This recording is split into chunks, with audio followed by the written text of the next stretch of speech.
guys, what is up? So in today's video I have my December wrap up. I read 3 books in the month of December. The first one was Shadow and Bone by Leigh Bardugo.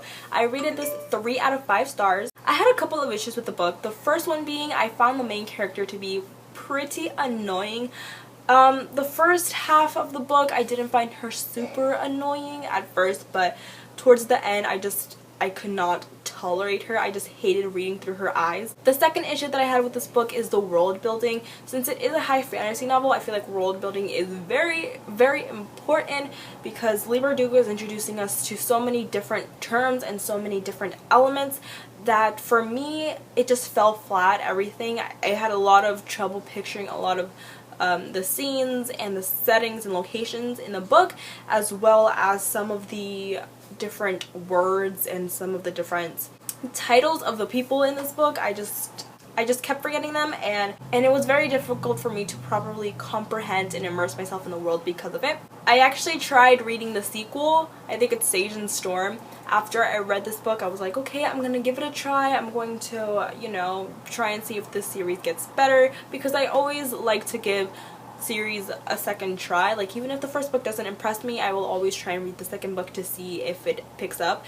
And the second book for me is worse. I only got to like chapter 4 or 5 before I just had to stop reading. The main character got even more annoying, and no. And I had a lot of other issues with the other characters as well, especially the Darkling.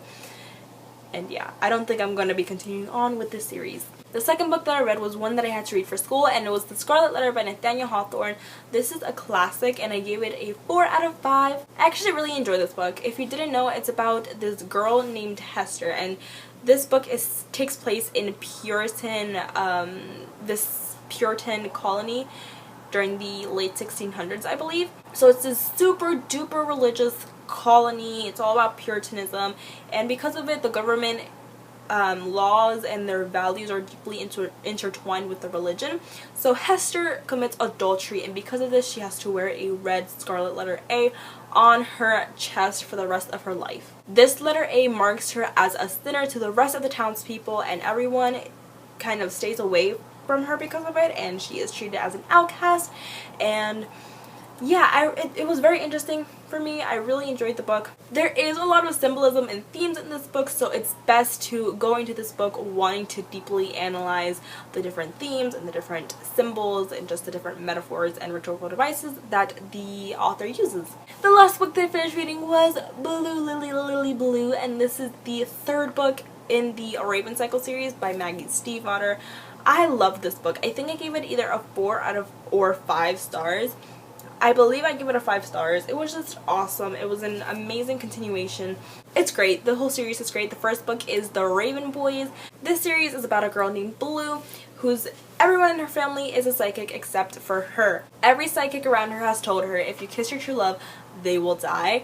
And so one day Blue actually meets this group of Raven Boys, which is basically these group of 4 kids, and they are from the fancy all-boy private school in town. And Blue has always had a kind of rule to stay away from Raven Boys. They're no good, but she becomes friends with all of these boys, and they go on these adventures, and it's great.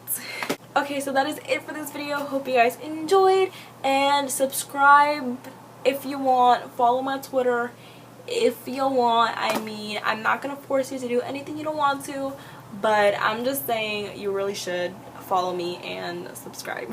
Okay, so that is it. Hope you guys enjoyed. Bye!